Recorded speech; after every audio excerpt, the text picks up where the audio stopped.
Lo entregó todo por un lugar que Dios había olvidado. Buscaba un techo para sus hijos, pero encontró los ecos de una tumba. Ansiaba la paz después de la tormenta, pero desenterró un pecado tan profundo que clamaba justicia desde debajo de las propias piedras. Esta es la historia de Elena, la viuda que compró una iglesia en ruinas, y al hacerlo se convirtió en la guardiana de un secreto que un pueblo entero había intentado sepultar. Porque hay verdades que ni las paredes más sagradas pueden contener para siempre. Estaba completamente sola en medio de la sierra, o al menos así se sentía. El viejo coche, un armatoste de metal cansado que había consumido hasta la última gota de sus ahorros en gasolina, finalmente se detuvo. El motor tosió una última vez, un estertor metálico y definitivo, antes de sumirse en el silencio. Un silencio que fue inmediatamente devorado por el lamento del viento y el golpeteo insistente de una lluvia fría que parecía decidida a borrar el mundo. Frente a ella, recortada contra un cielo de color púrpura y plomo, se alzaba la iglesia de San Lázaro. No era un santuario, era un esqueleto gótico, con las costillas de sus arbotantes expuestas y los ojos de sus vitrales rotos, llorando fragmentos de vidrio de colores sobre la maleza que lo devoraba todo. Las puertas de madera maciza, agrietadas y descoloridas, parecían una boca desdentada y abierta en un grito silencioso.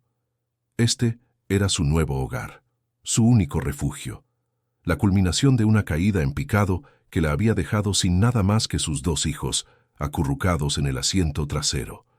«Llegamos, mamá». La voz de Mateo, de 12 años, intentaba sonar valiente, la voz de un hombrecito que se había visto forzado a crecer demasiado rápido. «Sí, mi amor». «Llegamos», respondió Elena, aunque las palabras se sentían como ceniza en su boca. Sofía, de apenas 7 años, se despertó por el repentino silencio del motor. Sus ojos grandes y asustados se asomaron por encima del asiento.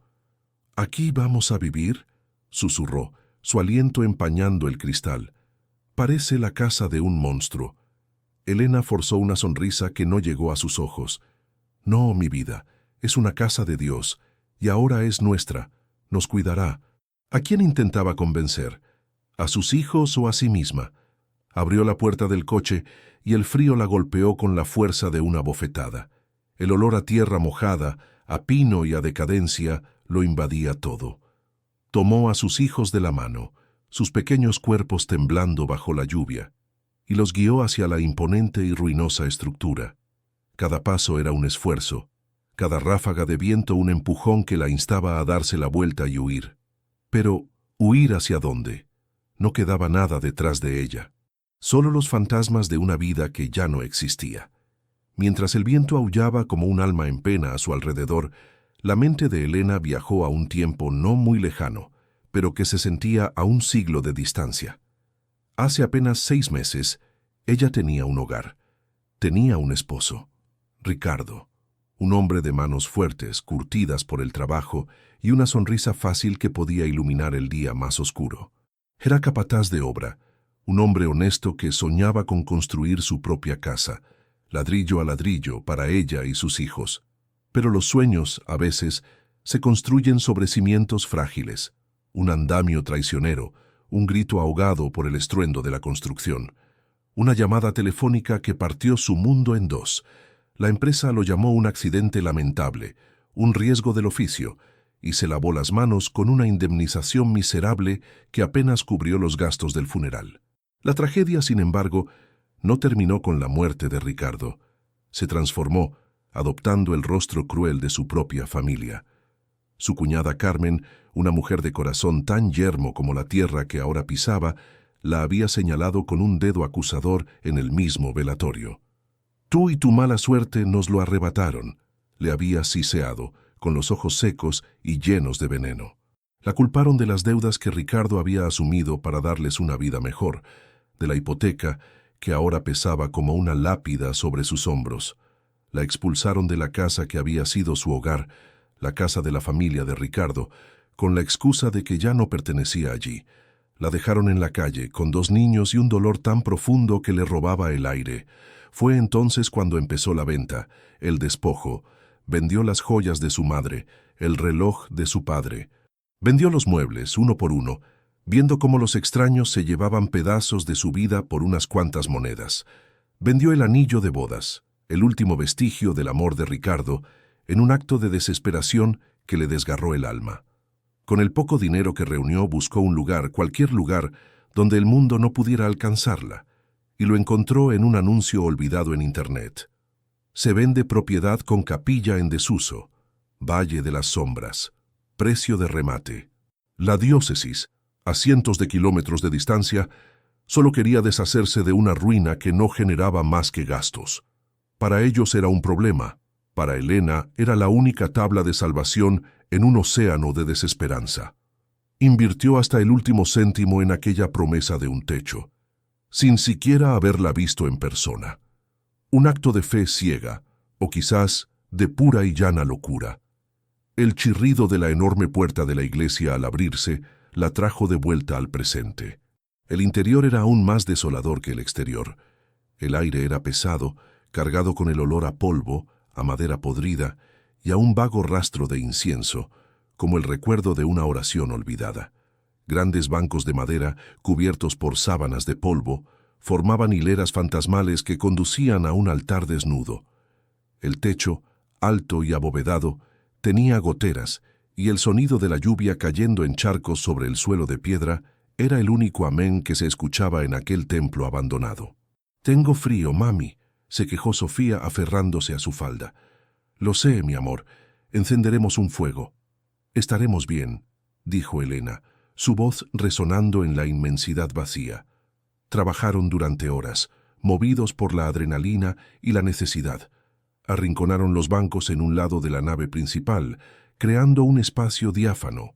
Usaron algunas de las maderas rotas para encender una pequeña hoguera en el centro del suelo de piedra, un círculo de luz y calor en medio de la inmensa oscuridad. La luz danzante proyectaba sombras grotescas y alargadas sobre las paredes, sombras que parecían moverse y observarlos. Mateo, a pesar de su propio miedo, intentaba hacer reír a su hermana, contándole historias de reyes y castillos, transformando la tétrica iglesia en un palacio encantado. Elena los observaba con el corazón encogido de amor y de terror. ¿Qué clase de vida era esta? ¿Había hecho lo correcto al arrastrarlos a este lugar olvidado por Dios y por los hombres? Cuando los niños finalmente se durmieron, agotados, envueltos en las únicas mantas que les quedaban, Elena se dedicó a explorar un poco más, a la temblorosa luz de una linterna. Necesitaba encontrar algo, cualquier cosa, que le diera una pizca de esperanza.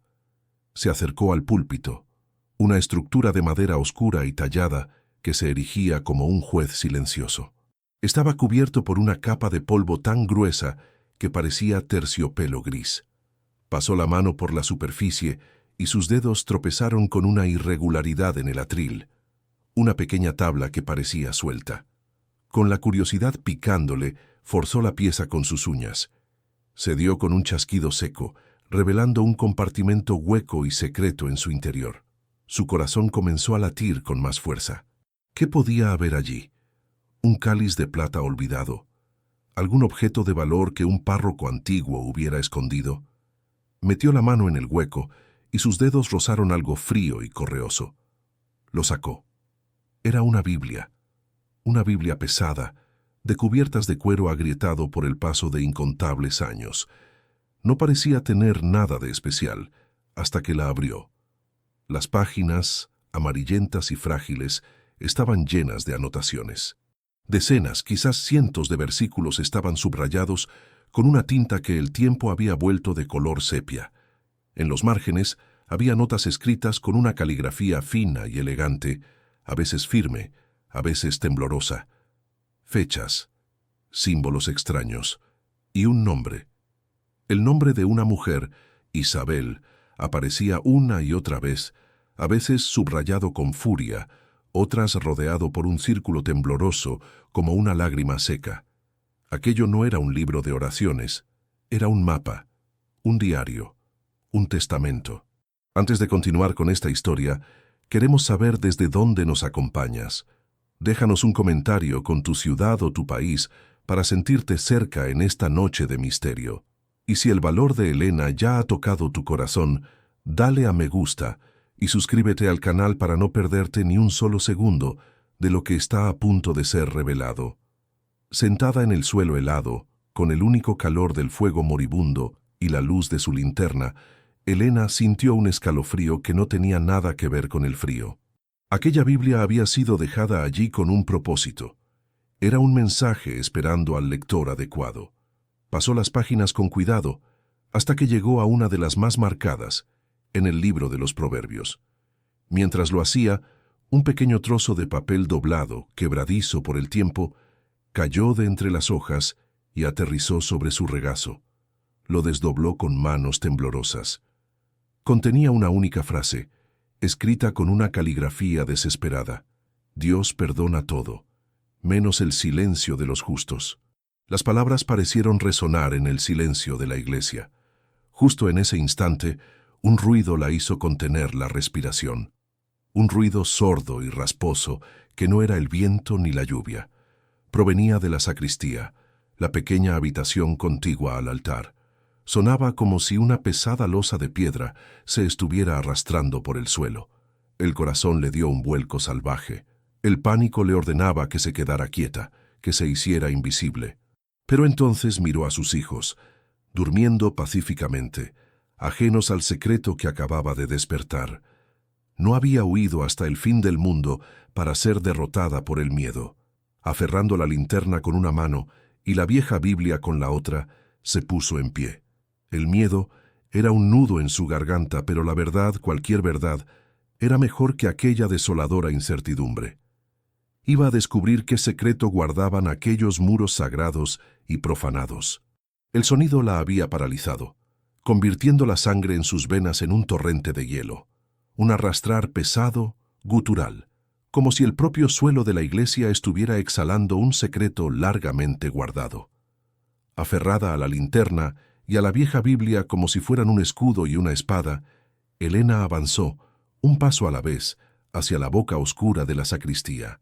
Cada crujido de sus pisadas sobre la piedra era una traición al silencio, un anuncio de su presencia a lo que fuera que aguardase en las sombras.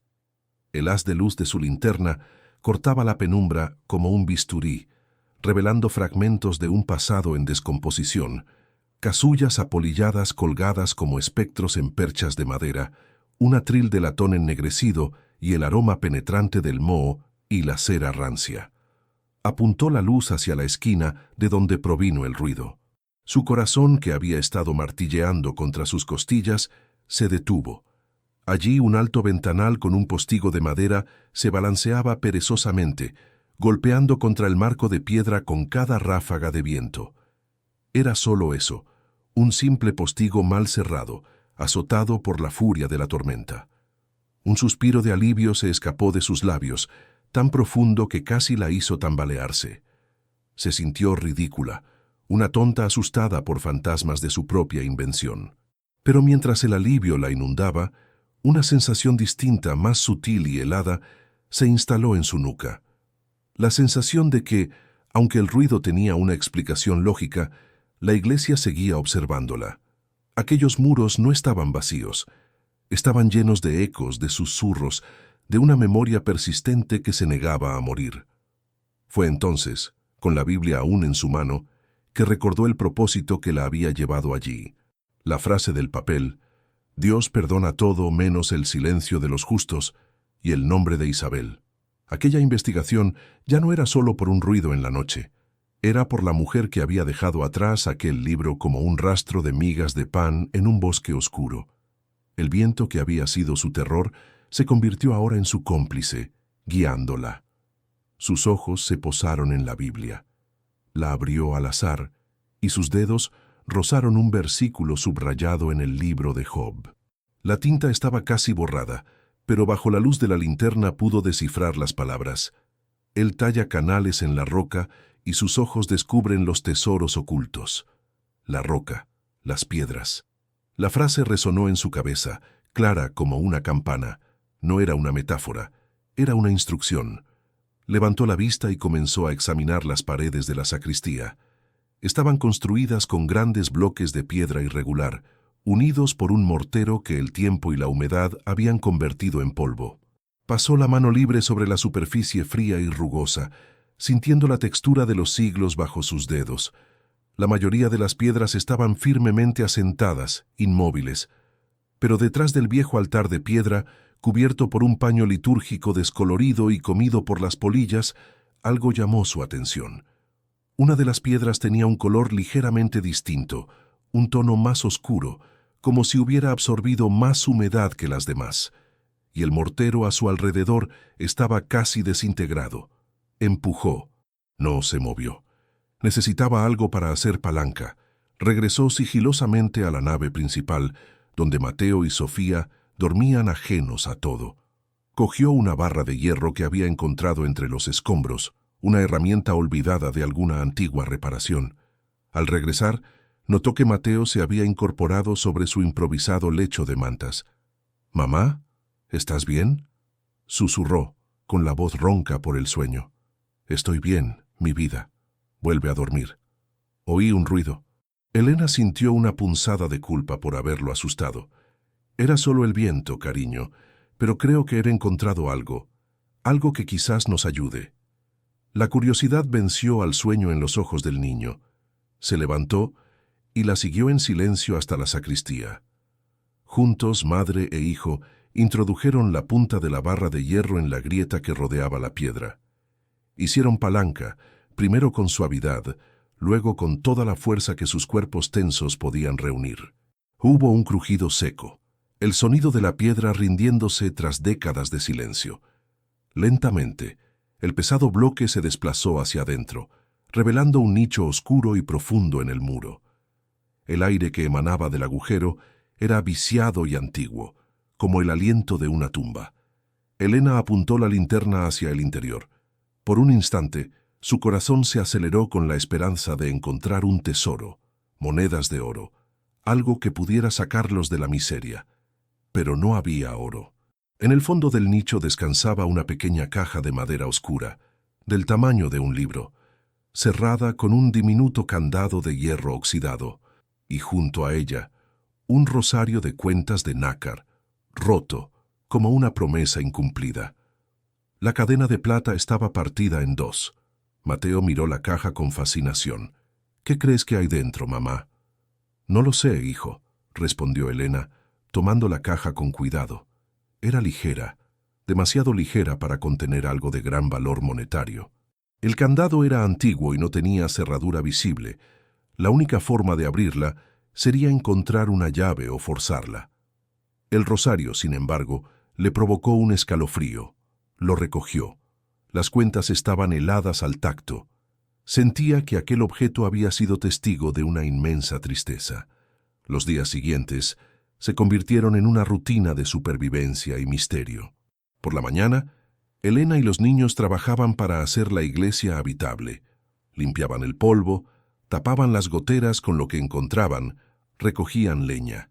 Pero por la tarde, cuando el sol comenzaba a descender y las sombras se alargaban, se sentaban juntos alrededor de la hoguera y se sumergían en el enigma de la Biblia. Se dieron cuenta de que los versículos marcados no eran aleatorios. Cuando se leían en el orden en que aparecían en las Escrituras, comenzaban a contar una historia fragmentada. Un pasaje del Cantar de los Cantares hablaba de un amor secreto. Un versículo de los Proverbios advertía sobre la lengua de los mentirosos y los falsos testigos. Otro, en el Éxodo, describía el castigo para los ladrones. Poco a poco, las piezas del rompecabezas comenzaban a encajar, dibujando el contorno de una tragedia, una mujer llamada Isabel, un amor prohibido, una acusación de robo, una terrible injusticia. Su aislamiento, sin embargo, no podía durar para siempre.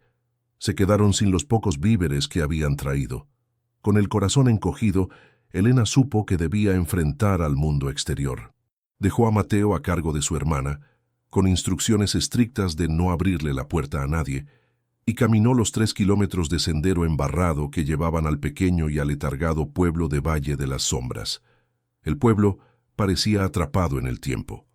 Casas bajas con techos de teja, una plaza central con una fuente seca y un puñado de tiendas con letreros descoloridos. Su presencia no pasó desapercibida. La gente la observaba desde las ventanas. Los ancianos detenían sus conversaciones en los bancos de la plaza para seguirla con la mirada. Eran miradas curiosas, pero también recelosas, como si fuera una aparición, un fantasma que había llegado para perturbar su paz precaria. Mientras compraba pan y algo de queso en la única tienda de abarrotes, un hombre se le acercó. Era mayor, de unos 70 años, pero se mantenía erguido y vestía con una elegancia rural que contrastaba con el entorno. Su cabello era blanco y espeso, y sus ojos, de un azul sorprendentemente gélido, la examinaron de arriba abajo. «Usted debe ser la nueva propietaria de San Lázaro», dijo. Su voz era grave y educada, pero tenía un filo autoritario. «Sí, soy yo, Elena». Don Alejandro de la Cruz, para servirle, se presentó haciendo una leve inclinación de cabeza.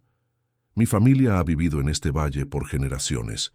Soy, digamos, el patrón de estas tierras». Me sorprendió saber que la vieja diócesis finalmente había vendido la iglesia. Pensé que la dejarían derrumbarse. «Necesitaba un lugar para mis hijos», respondió Elena, sintiendo la necesidad de justificarse. Por supuesto.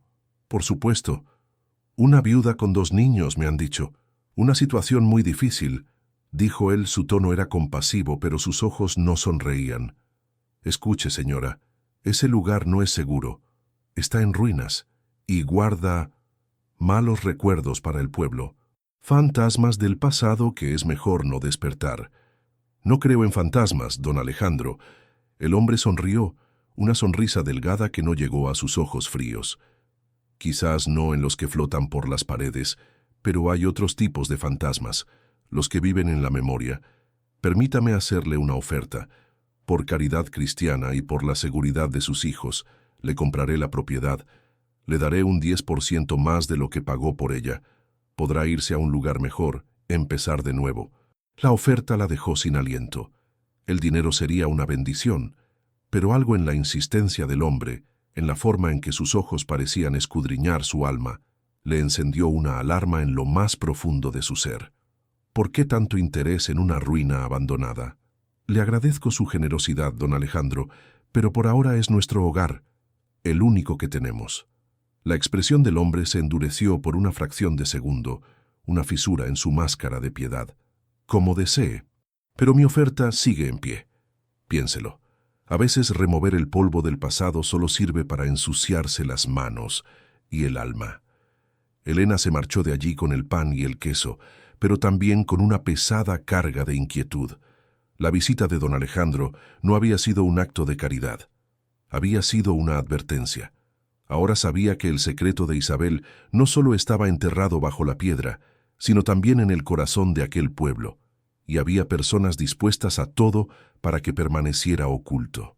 Esa noche, mientras la lluvia volvía a azotar los muros de la iglesia, Elena no podía dormir. La caja de madera estaba sobre una repisa, mirándola, desafiándola. Necesitaba la llave. Necesitaba saber la verdad. Volvió a la Biblia, buscando una última pista, un último mensaje de Isabel. Pasó las páginas febrilmente, su intuición gritándole que la respuesta estaba allí, y la encontró. En los Salmos. Un solo versículo, rodeado por un círculo dibujado con una mano que debió temblar de ira o de dolor, que el impío sea avergonzado y enmudezca en el sepulcro. El sepulcro. El cementerio. Al amanecer, bajo un cielo plomizo que amenazaba con más lluvia, Elena se dirigió al pequeño camposanto que yacía al costado de la iglesia. Estaba abandonado, cubierto por una maraña de hierbas y enredaderas. Las lápidas de piedra, inclinadas y cubiertas de musgo, parecían dientes rotos emergiendo de la tierra. Los nombres estaban casi borrados por el viento y la lluvia. Buscó cualquier cosa que le llamara la atención, cualquier anomalía, y la encontró al fondo, bajo la sombra de un ciprés retorcido por los años. Era una tumba sin nombre, una simple losa de piedra sin ninguna inscripción, salvo una fecha grabada toscamente en la base. la misma fecha que aparecía en una de las anotaciones de la Biblia, junto al nombre de Isabel. Con el corazón latiéndole en la garganta, Elena se arrodilló. La tierra al pie de la lápida parecía más suelta, removida recientemente. Usando sus propias manos como palas, comenzó a cavar sin importarle el barro que se metía bajo sus uñas. Cavó con una urgencia desesperada, como si la propia Isabel la estuviera guiando. Sus dedos rozaron algo duro, frío y metálico. Lo desenterró. Era una pequeña llave de hierro, ennegrecida y cubierta de óxido, pero intacta. La llave de la caja. La llave del secreto. Se puso en pie, con la llave fría apretada en su puño y la mirada fija en la iglesia. Ahora tenía la llave, y sabía, con una certeza que le helaba los huesos, que una vez que abriera esa caja, ya no habría vuelta atrás. El regreso desde el cementerio fue un borrón de barro y urgencia. La llave de hierro, fría y pesada en la palma de su mano, era más que un simple trozo de metal oxidado. Era una promesa, la promesa de una voz silenciada, la respuesta a un enigma que había comenzado a latir bajo el suelo de su nuevo y precario hogar. No corrió, pero cada paso era deliberado, cargado con el peso de la revelación que estaba a punto de desatar. El cielo, de un gris plomizo y uniforme, parecía contener la respiración junto a ella. Dentro de la iglesia, el ambiente era de una calma casi sagrada. El fuego crepitaba suavemente, y sus dos hijos jugaban a la sombra de un pilar. Sus risas inocentes eran el único contrapunto a la solemne quietud del lugar. Por un instante, Elena sintió el deseo de arrojar la llave al fuego, de olvidar la tumba sin nombre y el libro marcado. Deseó poder construir un muro de ignorancia alrededor de su familia y vivir en una paz frágil, aunque fuera sobre los cimientos de una mentira. Pero al mirar el rostro de Mateo, tan parecido al de Ricardo, y la dulce inocencia de Sofía, supo que no podía. La verdad era un deber, no solo hacia la misteriosa Isabel, sino hacia sus propios hijos. No podía criarles en un lugar envenenado por un secreto no resuelto. «Mateo, ven», lo llamó con voz suave pero firme. El niño se acercó, sus ojos fijos en la llave que ella sostenía. Sofía lo siguió, curiosa. Elena se arrodilló para estar a su altura, creando un pequeño círculo de conspiradores en medio de la vasta nave. «Vamos a abrir la caja», dijo, mostrando la llave. Juntos. Colocó la caja de madera sobre una losa de piedra plana. El metal de la llave raspó contra el óxido del candado. Por un momento pareció que no cedería, que el tiempo había sellado el secreto para siempre. Pero entonces, con un último esfuerzo y un chasquido metálico que resonó en el silencio, la cerradura se abrió. Elena levantó la tapa con una lentitud reverencial. El aire que escapó del interior olía a papel viejo, a lavanda seca y a una tristeza insondable. Dentro, sobre un lecho de terciopelo descolorido, reposaba un único objeto, un pequeño diario encuadernado en cuero, con las iniciales IB grabadas en pan de oro, casi borrado en la portada. Con manos temblorosas, lo tomó. Era ligero, frágil. Lo abrió por la primera página. La caligrafía era exquisita, una danza de curvas elegantes sobre el papel amarillento. La primera entrada estaba fechada 50 años atrás, 16 de abril. Padre me ha regalado este diario. Dice que una señorita debe tener un lugar donde guardar sus pensamientos más puros. El único pensamiento puro que tengo hoy es el color del cielo sobre el valle de las sombras y la forma en que el viento mueve el cabello de Javier cuando trabaja en los campos de los de la Cruz. Elena leyó en voz alta, primero para sí misma, luego compartiendo fragmentos con Mateo, cuyo rostro reflejaba una fascinación solemne. El diario de Isabel no era un relato de santidad, sino el vibrante testimonio de una vida joven y llena de esperanza.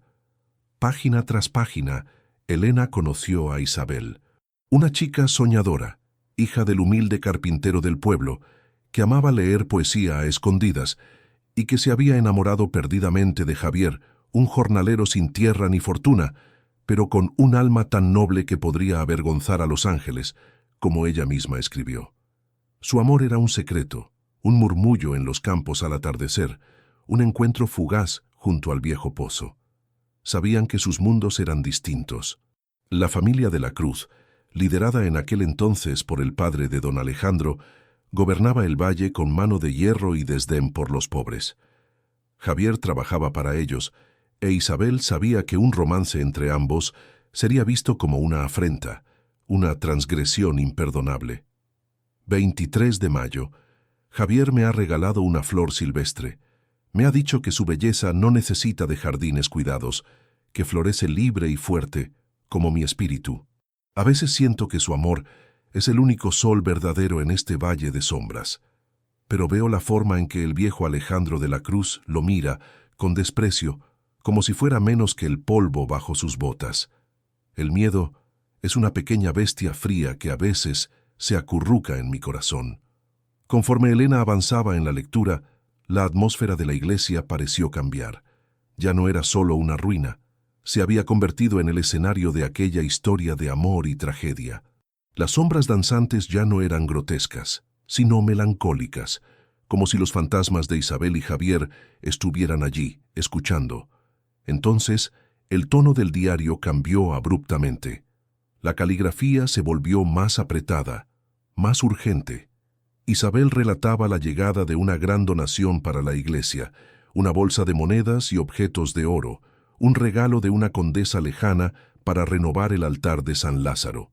La donación fue confiada al párroco de entonces, un hombre llamado Padre Ramiro, a quien Isabel describía como un hombre de fe débil y mirada huidiza.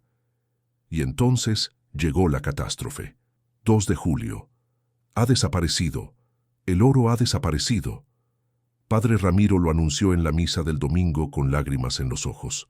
Dijo que un ladrón sin alma había profanado la casa de Dios. Todo el pueblo está en conmoción. Los hombres de don Alejandro registran las casas de los más pobres. Me miran. Todos me miran. ¿Por qué? La siguiente entrada estaba manchada como si una lágrima hubiera caído sobre la tinta aún fresca. 3 de julio. Me han acusado. A mí. Dicen que alguien me vio cerca de la sacristía la noche del robo. Es una mentira. Una vil mentira. El joven Alejandro de la Cruz, el hijo del patrón, fue quien esparció el rumor. Dijo que mi amor por Javier me había vuelto codiciosa, que queríamos el oro para huir juntos. Padre Ramiro no me defiende. Baja la mirada cuando le suplico. Me dice que debo confesar mi pecado, que Dios es misericordioso, pero yo no he pecado. Mi único pecado es amar a quien no debo. Elena tuvo que detenerse. El aire se le había atascado en la garganta. El pecado imperdonable no era un robo, era una conspiración, una mentira calculada, diseñada para destruir a 2 jóvenes cuyo único crimen era desafiar el orden social impuesto por una familia poderosa. Don Alejandro no era solo un anciano codicioso, era el arquitecto de aquella ruina. La historia se tornó aún más oscura. Isabel describió cómo fue llevada a la iglesia no como una feligresa, sino como una prisionera. La encerraron en la sacristía a la espera de que llegaran las autoridades de la ciudad. Pero los días pasaban y nadie venía. Padre Ramiro le llevaba pan y agua, instándola a cada visita a liberar su alma con la verdad de ellos, no la suya. En medio de la lectura, un golpe seco y autoritario en la gran puerta de la iglesia los hizo saltar a los 3. El sonido fue una intrusión violenta, profanando el íntimo santuario que habían creado. Mateo se puso delante de su madre instintivamente, mientras Sofía se escondía detrás de ella. «¿Quién es?», gritó Elena, su voz temblando. «Abra la puerta. Soy del ayuntamiento.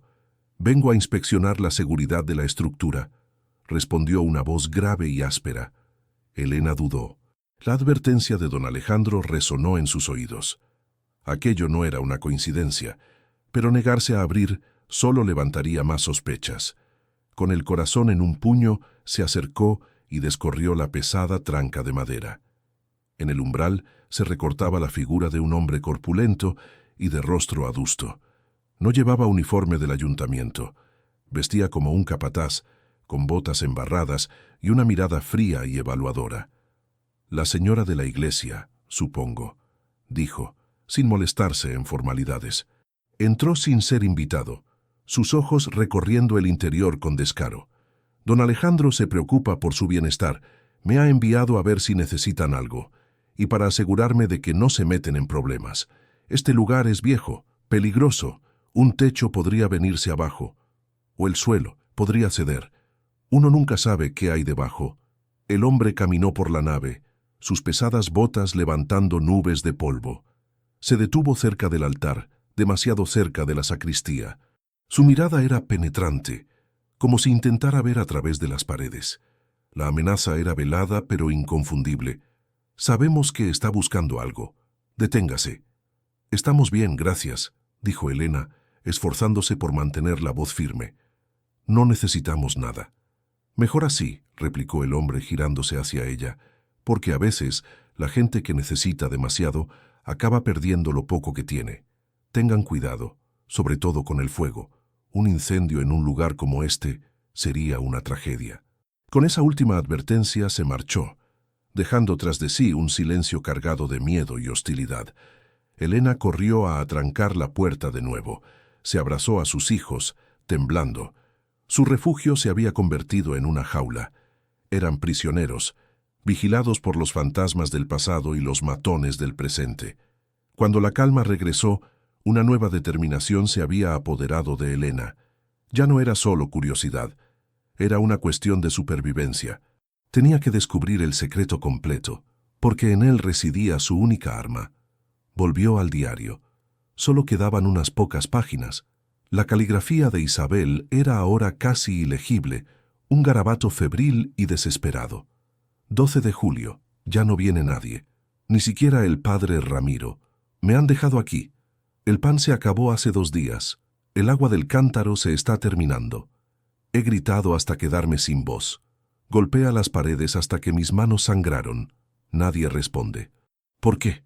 ¿Por qué me hacen esto? Javier, ¿dónde estás, mi amor? ¿Te han hecho daño a ti también? La última página. Era una sola entrada, corta, escrita con lo que parecía ser el final de sus fuerzas. El corazón de Elena se detuvo al leerla. No sé qué día es. El hambre me debilita. La oscuridad es mi única compañera. Anoche, en un sueño febril, lo entendí todo. El cobarde del padre Ramiro. Él sabe la verdad. El oro nunca salió de aquí. Lo escondió. Lo escondió donde el ángel llora sobre el pecado del hombre. La donación está aquí, conmigo, en esta tumba de piedra. Me han dejado aquí para morir, para que mi silencio selle el suyo. Que Dios no perdone su silencio. Un grito ahogado escapó de los labios de Elena. No era solo una injusticia, era un asesinato a sangre fría, perpetrado por un hombre de Dios y ordenado por una familia poderosa para ocultar un crimen que ellos mismos habían inventado.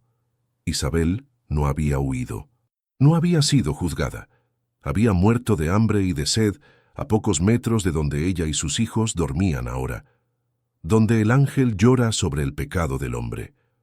La frase era una última y desesperada baliza, una llamada de auxilio a través del tiempo. ¿Qué significaba? ¿Dónde estaba ese lugar?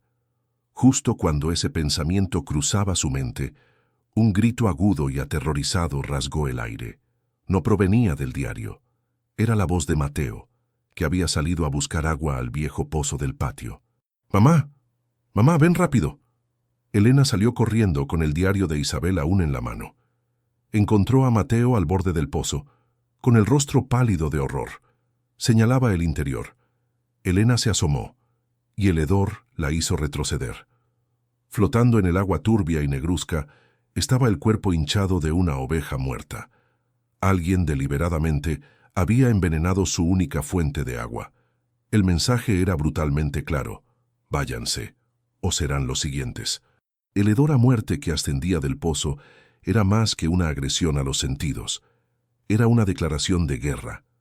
Un acto de crueldad tan calculado y primitivo que disipó cualquier resto de duda en la mente de Elena.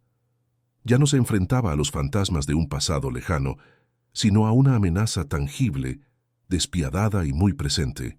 El animal en descomposición no solo contaminaba su agua, envenenaba su santuario, Marcaba su territorio como una bestia salvaje y le susurraba al oído la más terrible de las advertencias. «Aquí no hay vida para ustedes». Mateo temblaba a su lado, sus ojos de niño fijos en la macabra escena, su inocencia recibiendo una herida profunda.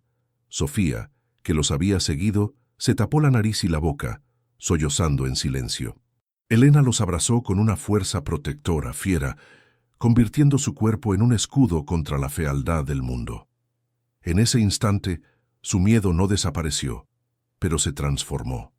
Dejó de ser una emoción paralizante para convertirse en combustible.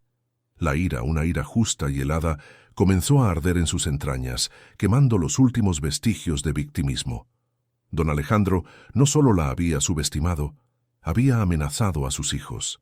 Y ese era un límite que ningún monstruo, por poderoso que fuera, debía cruzar. «Entren, ahora», ordenó con una calma que sorprendió incluso a sí misma.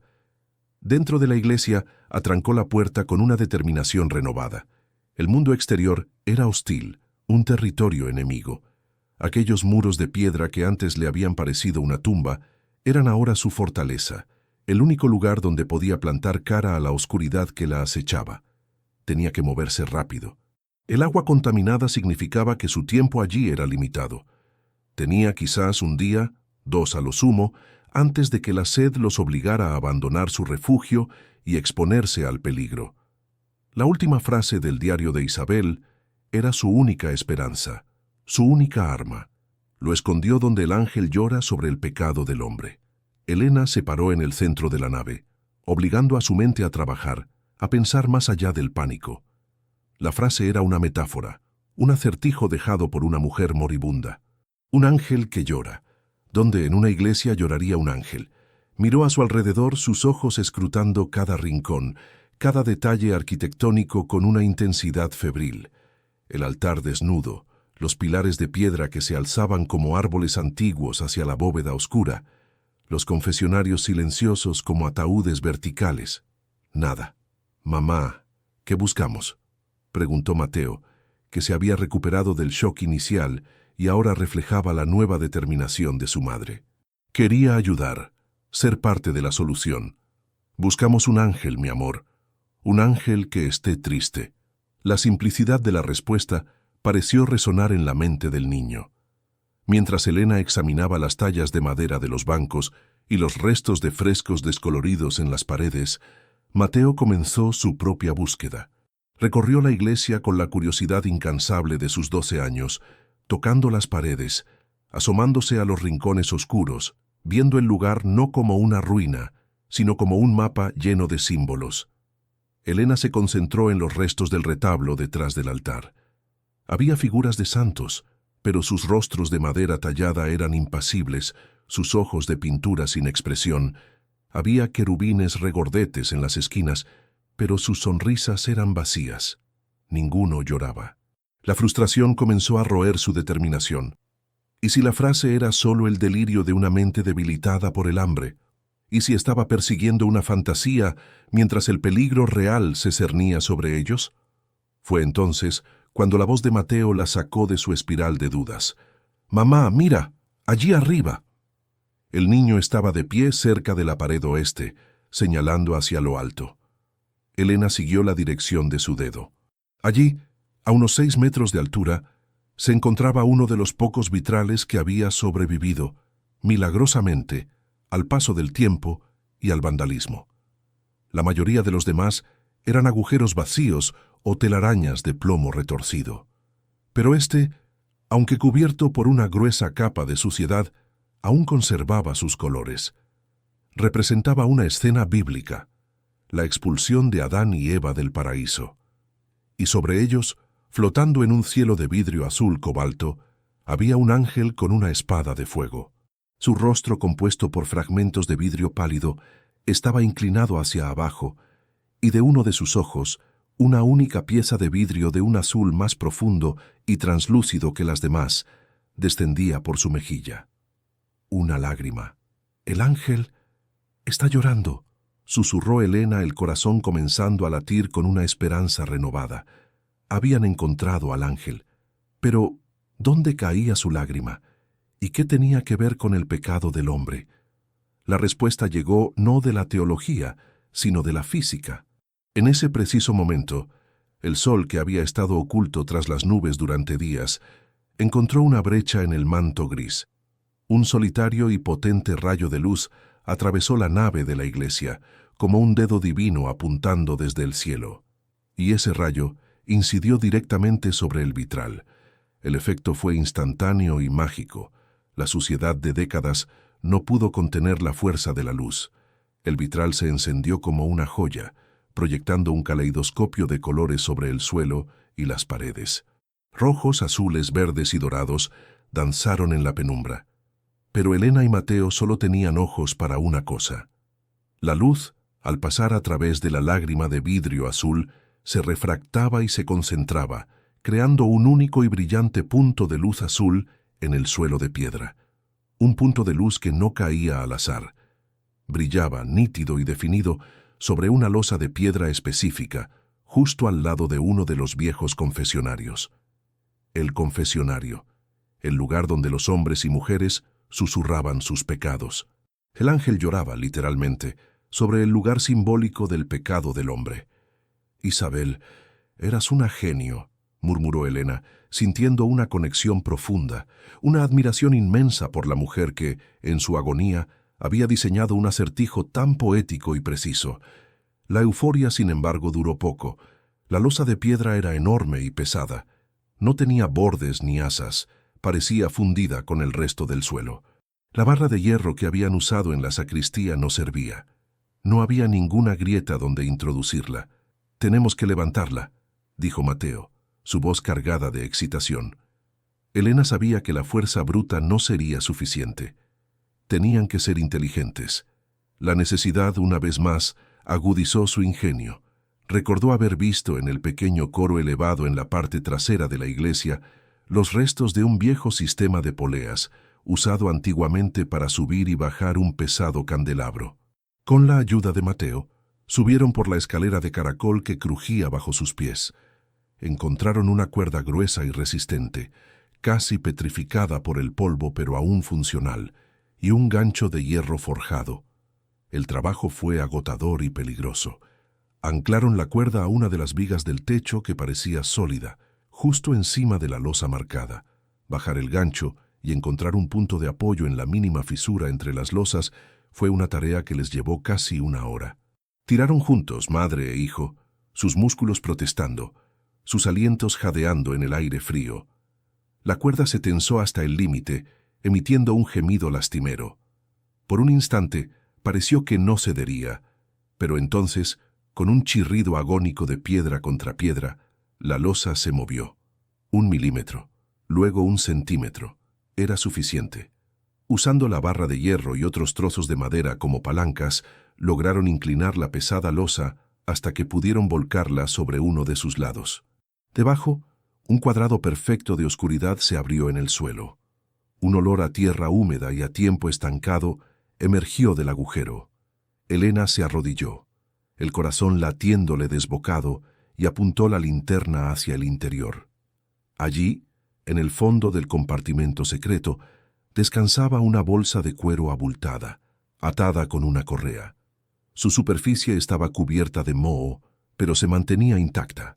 A su lado, envuelto cuidadosamente en un trozo de tela que alguna vez debió ser lino fino, había otro objeto. Con un cuidado infinito, como si estuviera profanando una tumba, Elena se introdujo en el hueco y sacó ambos tesoros. Colocó la bolsa en el suelo. Al desatar la correa, el contenido se derramó parcialmente sobre la piedra. No eran solo monedas. Eran también pequeños relicarios, un collar de oro con una cruz de esmeraldas y un cáliz ceremonial. Era la donación. El tesoro perdido de San Lázaro, la prueba material del crimen. Luego, con manos aún más temblorosas, desenvolvió el segundo paquete. Dentro había una carta, doblada y sellada con un sello de cera roja, que llevaba el emblema de la diócesis. La caligrafía en el exterior era la de un hombre, temblorosa y casi ilegible, como escrita por alguien en su lecho de muerte. Era la confesión del padre Ramiro, la pieza final, la verdad absoluta, Una sensación de triunfo, puro y abrumador, la recorrió. Lo había logrado. Había resuelto el enigma de Isabel. Tenía la prueba para limpiar su nombre y exponer a don Alejandro. Se levantó, sosteniendo la carta en su mano como un trofeo. Fue en ese preciso momento de victoria que el sonido de la gran puerta de la iglesia, abriéndose de par en par, resonó como un trueno. El chirrido fue lento, deliberado, lleno de una ominosa autoridad. La luz gris del atardecer inundó la entrada, silueteando una figura alta e imponente. Don Alejandro de la Cruz estaba allí en el umbral. No vestía como el piadoso benefactor del pueblo, sino con la ropa de un terrateniente, con botas altas y una expresión que ya no contenía ninguna traza de falsa amabilidad. Su rostro era una máscara de granito, y sus ojos azules y gélidos estaban fijos en el tesoro derramado en el suelo y en la carta que Elena sostenía en su mano. Avanzó lentamente hacia ella, sus pasos resonando con una finalidad aterradora en la nave silenciosa.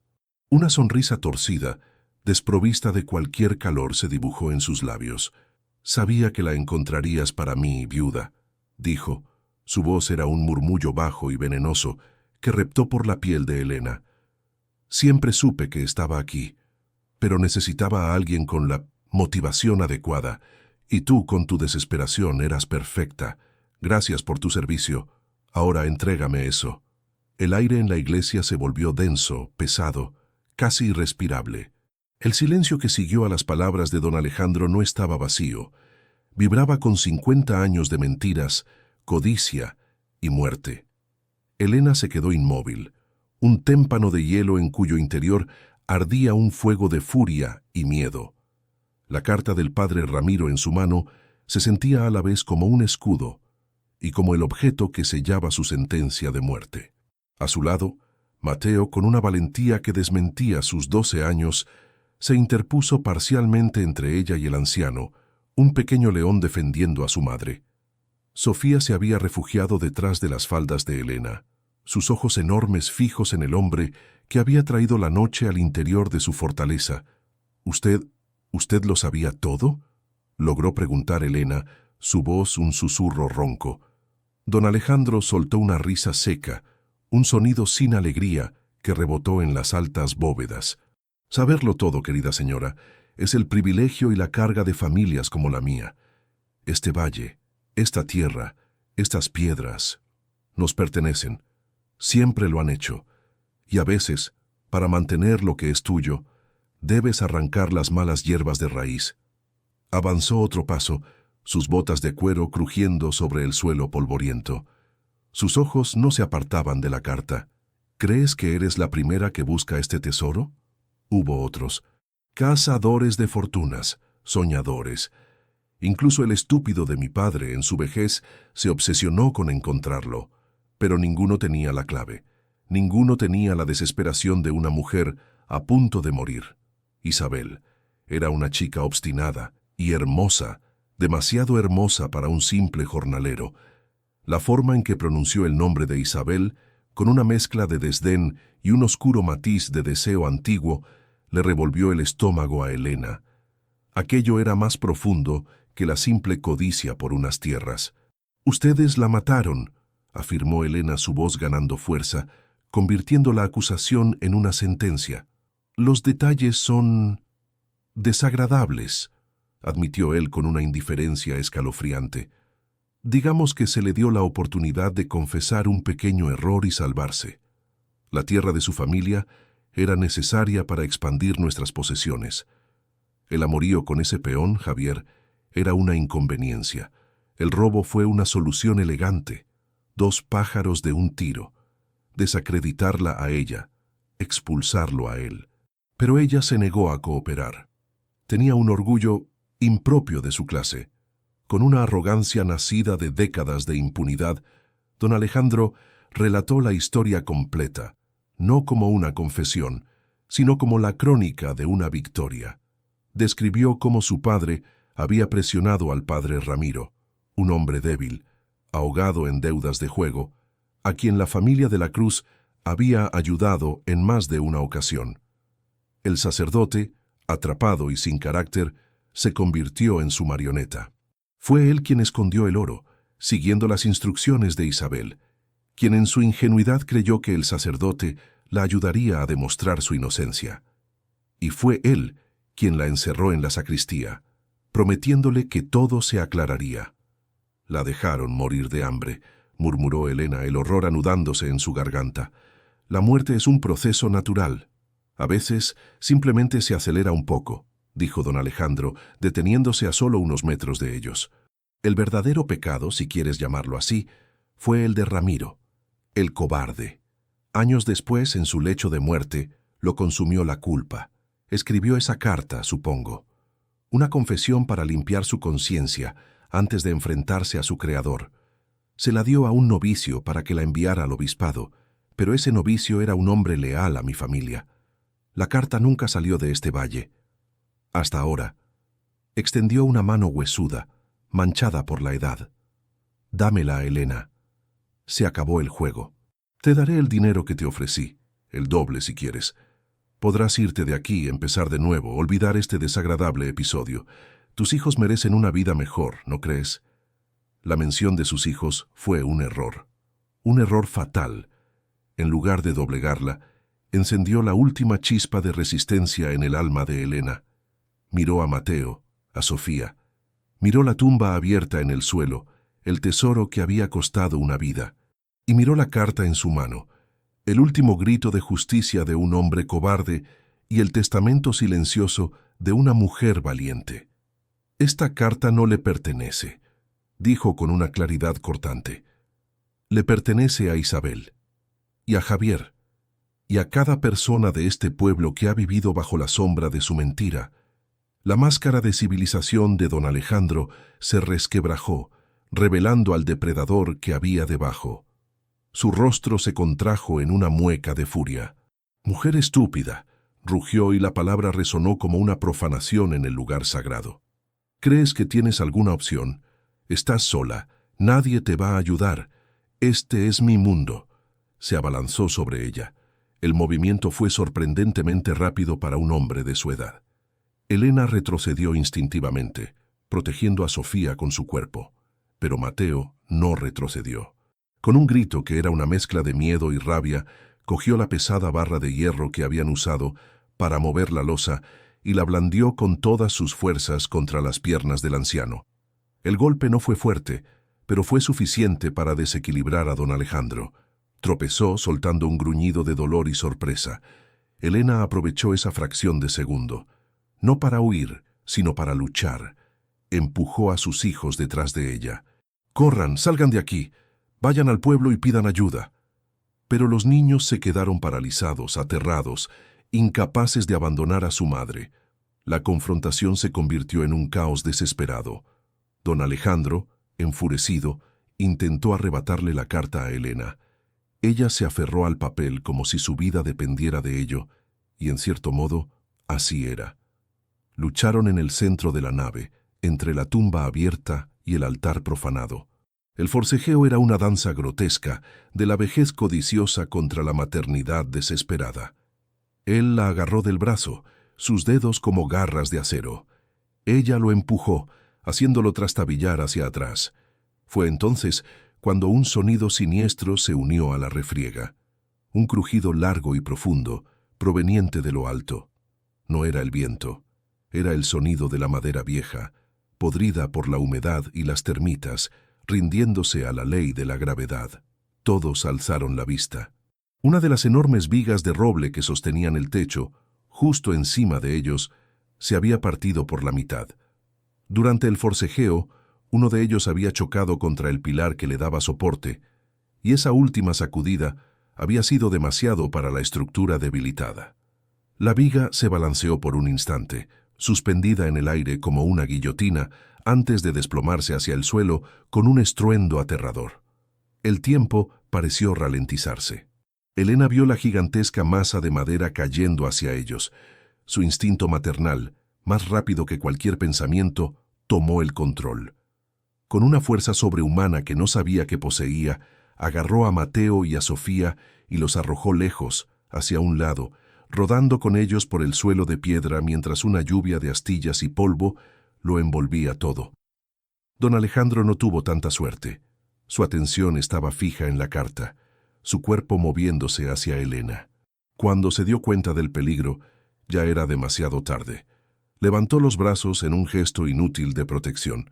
La viga lo golpeó con la fuerza de un ariete, no aplastándolo por completo, sino derribándolo y atrapando sus piernas bajo su inmenso peso. El estruendo final fue ensordecedor. Un silencio denso y polvoriento cayó sobre la iglesia, roto solo por los sollozos aterrorizados de Sofía y la respiración agitada de Elena. Cuando el polvo comenzó a asentarse, la escena era dantesca. La viga de casi 1 metro de diámetro yacía en el suelo habiendo creado un surco en la piedra. Y debajo de ella estaba don Alejandro. Estaba vivo. Sus ojos estaban abiertos, llenos de una mezcla de shock, dolor y una incredulidad absoluta. Intentó moverse, pero un grito de agonía se ahogó en su garganta. Estaba inmovilizado, aplastado por el peso de la misma iglesia cuyo secreto había intentado proteger. Y allí, a escasos centímetros de su mano extendida, caída durante la lucha, yacía la carta del padre Ramiro. La prueba irrefutable de su pecado, tan cerca y a la vez infinitamente fuera de su alcance. Su rostro, cubierto de polvo y sudor, se contorsionó en una máscara de impotencia y furia. La ironía era cruel, poética y definitiva. Había quedado atrapado, literalmente, por el peso de su propio pasado. Antes de descubrir el destino final de Elena y el secreto que cambió su vida para siempre, queremos escuchar tus pensamientos. ¿Qué crees que debería hacer ahora? ¿Cómo imaginas su futuro y el del Valle de las Sombras? Deja tus teorías en los comentarios. Tu voz es parte de esta historia, y nos encanta leer cómo tu imaginación le da vida. Ahora, acompáñanos en este catártico desenlace. El polvo flotaba en los haces de luz del atardecer, partículas doradas danzando en el aire denso y cargado de tensión. Por un largo momento, el único sonido en la iglesia fue el gemido ahogado de don Alejandro, un lamento animal de dolor y derrota. Elena, aún en el suelo, abrazaba a sus hijos con una fuerza casi dolorosa, asegurándose de que estuvieran ilesos. Sus cuerpos pequeños temblaban, pero estaban a salvo. El eco del estruendo se desvanecía, dejando paso a una quietud profunda, casi reverencial, como si la vieja iglesia, tras haber presenciado el clímax de una tragedia de 50 años, estuviera finalmente en paz. Lentamente, Elena se puso en pie. Sus piernas flaqueaban, pero su espíritu estaba forjado en acero. Miró al hombre atrapado bajo la viga. Don Alejandro la observaba con ojos desorbitados, una mezcla de odio impotente y una súplica patética. Su arrogancia se había hecho añicos, pulverizada bajo el peso de la madera y la verdad. Su mirada se desviaba constantemente hacia la carta, ese frágil pedazo de papel que contenía la aniquilación de su legado. El primer instinto de Elena, uno oscuro y primitivo, fue darle la espalda. Dejarlo allí, a merced de su propio destino, tal como él y su familia habían dejado a Isabel. Sería una justicia poética, un ojo por ojo que el propio valle parecería aplaudir. Pero entonces vio la Biblia, caída cerca del altar, abierta en una página al azar, y recordó las palabras que la habían iniciado todo. Dios perdona todo, menos el silencio de los justos. El silencio. Abandonarlo sería un acto de silencio. Sería convertirse en lo mismo que ella despreciaba, con una calma que nacía no de la piedad, sino de una profunda convicción moral. Se acercó y recogió la carta. La dobló con cuidado y la guardó en el bolsillo de su vestido. Luego se arrodilló junto a la cabeza de don Alejandro, lo suficientemente cerca para que él pudiera ver la determinación inquebrantable en sus ojos. «Usted tendrá su juicio», dijo. Su voz no era un susurro, sino una declaración clara y resonante. «Pero no será el de Dios hoy, ni el mío. Será el de los hombres, el que usted le negó a Isabel». Se giró hacia su hijo, cuyos ojos reflejaban una madurez recién adquirida en medio del terror. «Mateo, mi amor, necesito que seas muy valiente. Corre al pueblo, No te detengas por nada. Busca al alguacil, al alcalde, a quien sea. Diles que ha habido un accidente en la iglesia. Diles que traigan ayuda, mucha ayuda. El niño asintió, su rostro solemne. Sin una palabra, besó la frente de su hermana y salió corriendo por la puerta abierta, su pequeña figura desapareciendo en el crepúsculo. Elena se quedó con Sofía, manteniéndola alejada de la terrible escena.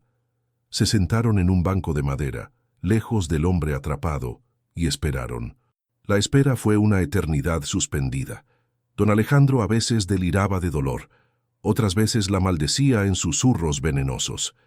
Elena no respondió. Su silencio ya no era el de una víctima, era el de una guardiana, la serena centinela de una verdad que finalmente iba a ver la luz. La llegada del pueblo fue como una marea que sube. Primero, un murmullo distante, luego el resplandor de linternas y faroles acercándose por el sendero. Pronto, la iglesia se llenó de rostros curiosos, asustados y confundidos. El alguacil, un hombre corpulento y abrumado, se abrió paso entre la multitud. Al ver la escena, la viga caída, el hombre más poderoso del valle atrapado y sangrando, y la viuda de pie, digna y serena, se quedó sin palabras. «Ha sido un accidente terrible», balbuceó sin saber cómo proceder. «Fue más que eso», respondió Elena, su voz proyectándose con una autoridad que silenció a todos los presentes. Fue la verdad, cayendo sobre el peso de una mentira. Y entonces, frente a todo el pueblo reunido como un jurado improvisado, Elena sacó la carta del padre Ramiro. Con voz clara y firme, leyó cada palabra. Leyó la confesión del robo inventado, la conspiración para arrebatar unas tierras, la complicidad del sacerdote, el encarcelamiento de Isabel, y leyó la parte más terrible: cómo la habían dejado morir, sola y olvidada, dentro de esos mismos muros. Un jadeo colectivo recorrió la iglesia. Los ancianos se miraron, sus rostros revelando el vago recuerdo de un escándalo antiguo, una historia susurrada y rápidamente silenciada.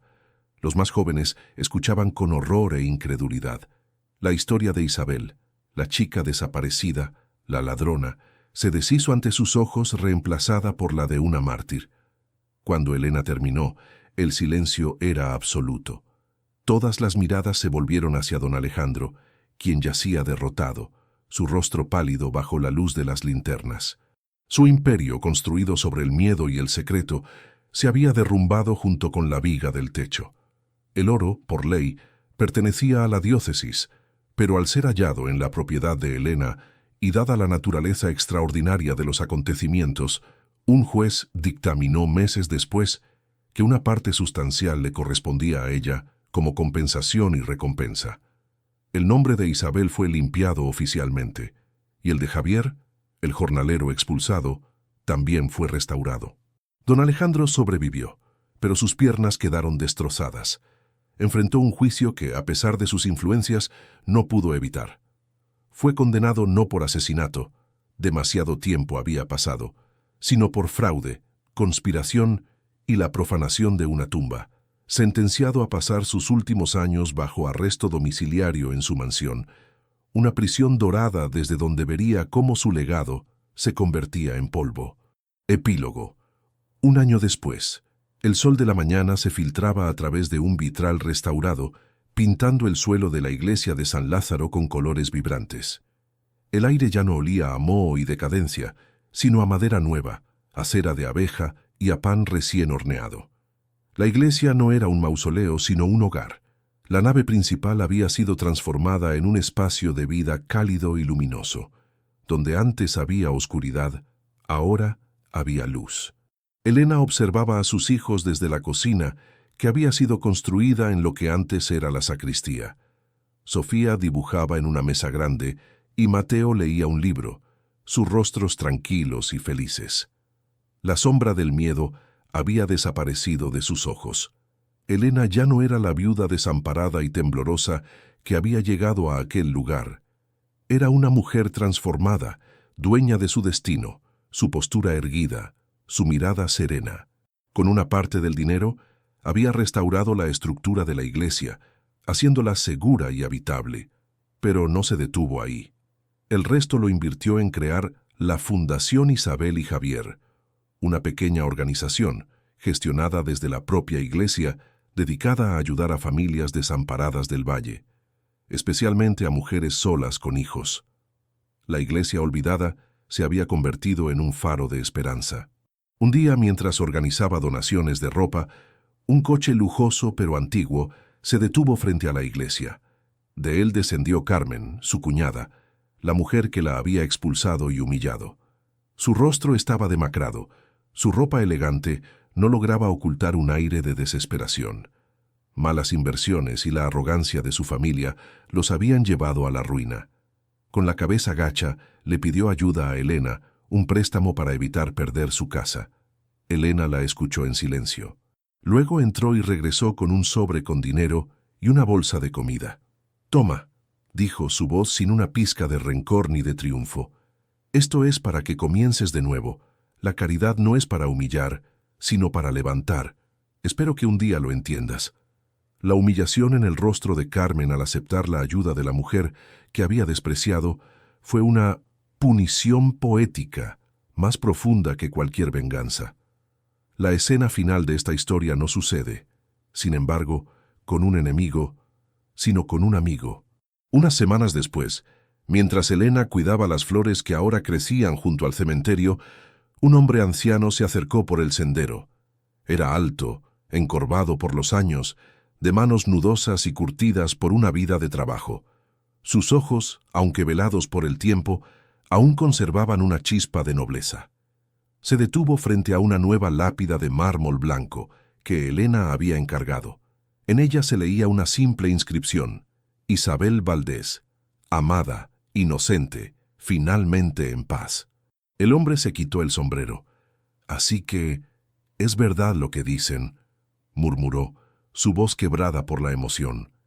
Elena se acercó con suavidad. «¿Es usted Javier?» Él asintió, sin apartar la vista de la tumba. «Nunca dejé de amarla. Me fui de aquí, pero mi alma se quedó enterrada con ella. He viajado durante 2 días en cuanto me llegó la noticia. Tenía que verlo. Tenía que saber que su nombre estaba limpio». Se giró hacia Elena, y en sus ojos había una gratitud tan inmensa que las palabras eran innecesarias. Usted le ha devuelto la voz, le ha devuelto la paz». Elena sonrió, una sonrisa genuina y luminosa. «Ella me la devolvió a mí. Encontré un tesoro en esta iglesia, pero no fue el oro, fue un propósito». Se quedaron en silencio por un momento, el hombre anciano y la joven viuda, 2 almas unidas a través del tiempo por la memoria de Isabel. Elena no había encontrado un nuevo amor romántico, no todavía, pero había encontrado algo quizás más profundo. Una familia forjada no por la sangre, sino por la justicia y la redención. Había llegado al Valle de las Sombras buscando un simple refugio y había terminado dándole al valle entero una nueva luz. Ya no era la viuda que había vendido todo por una iglesia olvidada, era la mujer que había encontrado todo en ella.